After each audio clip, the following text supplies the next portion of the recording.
আমাদের সম্মুখে রমজান অতিবাহিত হচ্ছে, রমজান চলমান। এই রমজান চলমান আল্লাহ রসুল সাল্লাল্লাহু আলাইহি ওয়াসাল্লামের একটি হাদিস। আল্লাহ রসুল সাল্লাল্লাহু আলাইহি ওয়াসাল্লাম বলেন, যখন রমজান আসে, রমজানের প্রথম রাত আমাদের সামনে আসে, আসার এই রজনীতে আল্লাহ পাক রব্বুল আলামিন রসুলের মাধ্যমে আমাদেরকে জানাইয়া দেন যে এই যখন রমজানের প্রথম রাত আমাদের সামনে আসে, তখন আল্লাহ তাআলা সমস্ত শয়তানকে এবং সমস্ত বদ জিনকে আল্লাহ পাক রব্বুল আলামিন বন্দী করে ফেলেন। এখানে আমরা অনেকে একটা প্রশ্ন করি যে শয়তান যদি আল্লাহ তাআলা বন্ধই করে দেন, আটকায়া দেন, তবে শয়তানি কিভাবে করে? তো এই হাদিসের ব্যাখ্যা এভাবেই হবে যে শয়তান সিয়াল মানে আটকায়া দেন, ঠিক আছে, কিন্তু এই মানুষ যে আরো 11 মাস শয়তান যে তাকে ধোঁকা দিছে, তার এই ধোঁকা খাইতে খাইতে তার যে অভ্যাস হয়ে গেছে, তার মাধ্যমে খারাপ কাজ করাইছে, এই খারাপ কাজের তার একটা অভ্যাস হয়ে গেছে।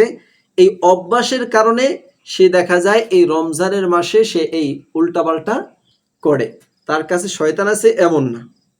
এই হাদিসের ব্যাখ্যা এভাবে কি প্রদান করছেন। এই জন্য আল্লাহ রসুল সাল্লাল্লাহু আলাইহি ওয়াসাল্লাম বলেন, যখন এই রমজানের প্রথম রাত আসে, সমস্ত শয়তানকে এবং জিনকে সবগুলোকে আল্লাহ তাআলা আবদ্ধ করে নেন। তারপর আল্লাহ রসুল সাল্লাল্লাহু আলাইহি ওয়াসাল্লাম বলেন যে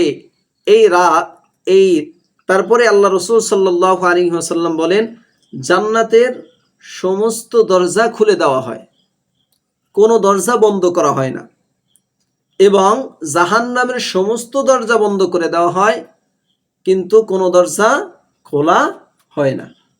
বুঝতে পারছেন তো কি বলছে হাদিসের ভিতরে? যে জাহান্নামের সমস্ত দরজা বন্ধ করে দেওয়া হয়, কোনো একটি দরজা খোলা হয় না, আর জান্নাতের সমস্ত দরজা খুলে দেওয়া হয়, কোনো একটা দরজা বন্ধ করা হয় না। এই বিষয়টা আমাদের কি বুঝতে হবে। তারপরে আল্লাহ রসুল সাল্লাল্লাহু আলাইহি ওয়াসাল্লাম বলেন, এই রাত্রে আল্লাহ পাক রব্বুল আলামিন হাজার হাজার সংখ্যক মানুষকে আল্লাহ মুক্তি দান করে দেন। কোথা থেকে?